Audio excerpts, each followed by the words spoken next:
اعوذ باللہ من الشیطان الرجیم بسم اللہ الرحمن الرحیم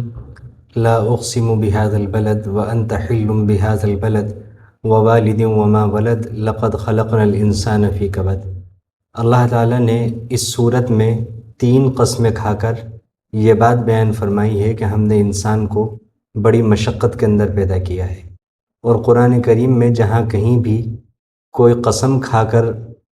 کوئی مضمون بیان کیا جاتا ہے تو اس قسم میں اور اس مضمون میں کوئی نہ کوئی ربط ہوتا ہے۔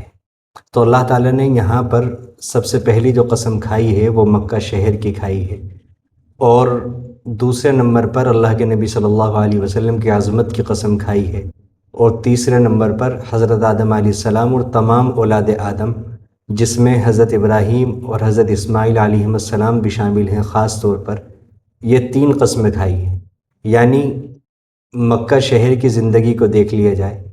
اور خصوصاً اس زمانے کی مکہ کی زندگی جس میں بے انتہا مشکلات تھیں، جس میں کھانے پینے کی ہر چیز باہر سے آیا کرتی تھی، اور ہر طرح سے وہاں پر دشواریاں پیش آتی تھیں، اور وہاں کے راستے بھی دشواریوں سے پر تھے۔ اور اسی طرح اللہ کے نبی صلی اللہ علیہ وسلم کی زندگی خاص طور سے اس دور کی کہ جب آپ کو آپ کے شہر میں طرح طرح سے پریشان کیا جا رہا تھا، حتیٰ کہ آپ کی جان کے بھی ایک وقت آیا کہ لالے پڑ گئے تھے، اور آپ کے لیے اس شہر کے اندر رہنا بھی مشکل ہو گیا تھا، اور آپ وہاں سے ہجرت بھی کرنے پر مجبور ہوئے۔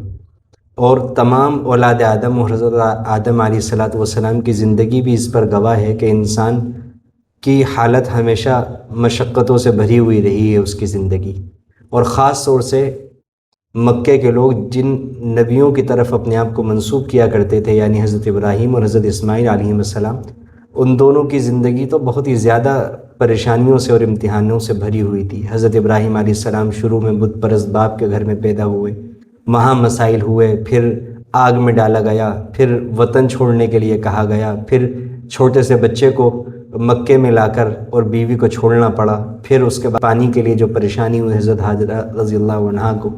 اور اس کے علاوہ وہ جتنے بھی سارے واقعات ہیں۔ تو مکے کے لوگوں کو سب سے پہلے اور بعد میں پھر قیامت تک آنے والے مسلمانوں کو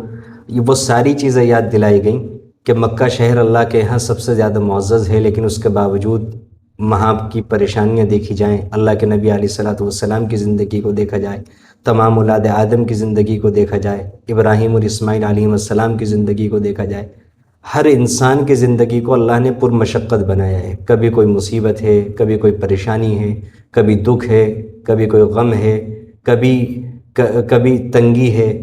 کبھی انسان کو اپنی عزت کے زوال کا خطرہ ہے، کبھی دولت کے زوال کا خطرہ ہے۔ غرض یہ کہ پیدائش سے لے کر انسان شروع میں ماں کے پیٹ کے اندر پریشان ہوتا ہے، پھر نکلتے وقت کی پریشانی، پھر بعد کی پریشانی، پھر جوانی کے اندر آنے کے بعد معاش کی پریشانیاں، اس کے بعد پھر بڑھاپے کی پریشانیاں، پھر موت کی پریشانی، موت کے بعد سوال و جواب۔ یہ ساری زندگی جو ہے انسان کی مشقتوں سے بھری ہوئی ہے۔ اللہ تعالیٰ نے فرمایا کہ اس سے ایک انسان کو یہ سمجھنا چاہیے تھا کہ انسان کو مشقتوں کے اندر جس نے رکھا ہے، تو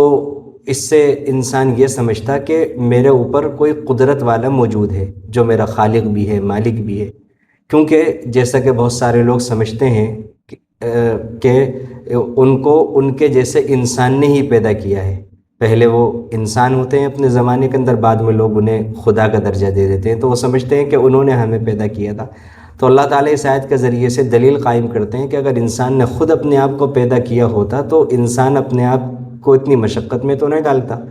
انسان کے مزاج کے خلاف انسان پریشانیوں سے بچنا چاہتا ہے، لیکن پھر بھی زندگیوں میں پریشانیاں ہیں، تو اس سے پتہ چلا کہ اس کا کوئی خالق ہے جس نے کسی مصلحت کے تحت اسے پریشانیوں کے اندر مبتلا کیا ہے۔ اَيَحْسَبُ أَن لَّن يَقْدِرَ،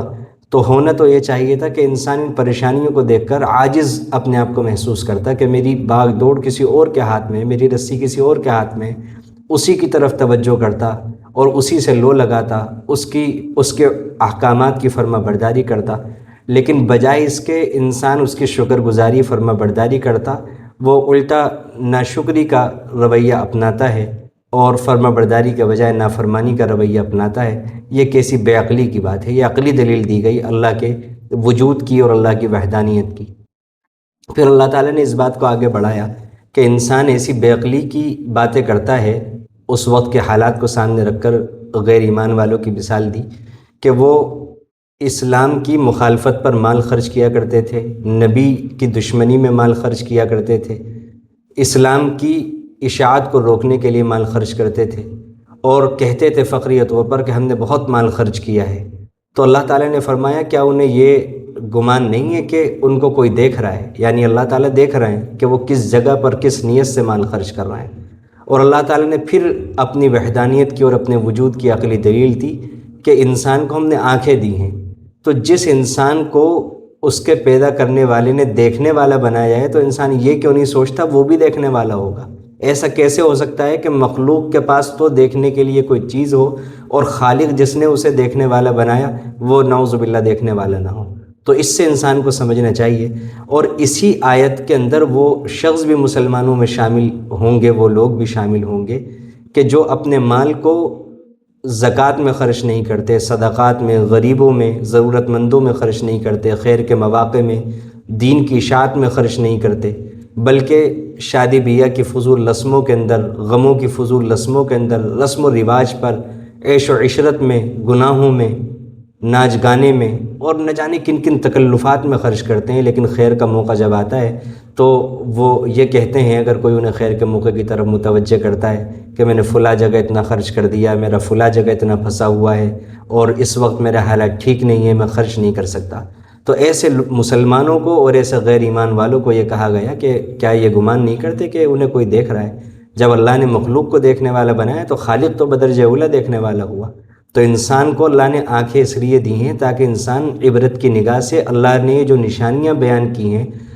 کائنات کی نشانیوں کو دیکھنے کے لیے متوجہ کیا ہے، ان نشانیوں کو عبرت کی نگاہ سے دیکھے اور عبرت حاصل کرے، اللہ کو پہچانے، اللہ کے وجود کا یقین پیدا کرے، اور اپنے آس پاس نگاہ ڈالے کہ بہت سارے لوگوں کو اللہ نے ہم سے نیچا بنایا ہے، مال میں ہمیں ان پر برتری دی ہے، صحت میں برتری دی ہے، خاندان میں برتری دی ہے، تو اس کا تقاضا یہ ہونا چاہیے کہ انسان عبرت حاصل کرے اور اللہ کا شکر گزار بنے۔ یہ آنکھیں اللہ نے اس لیے دی ہیں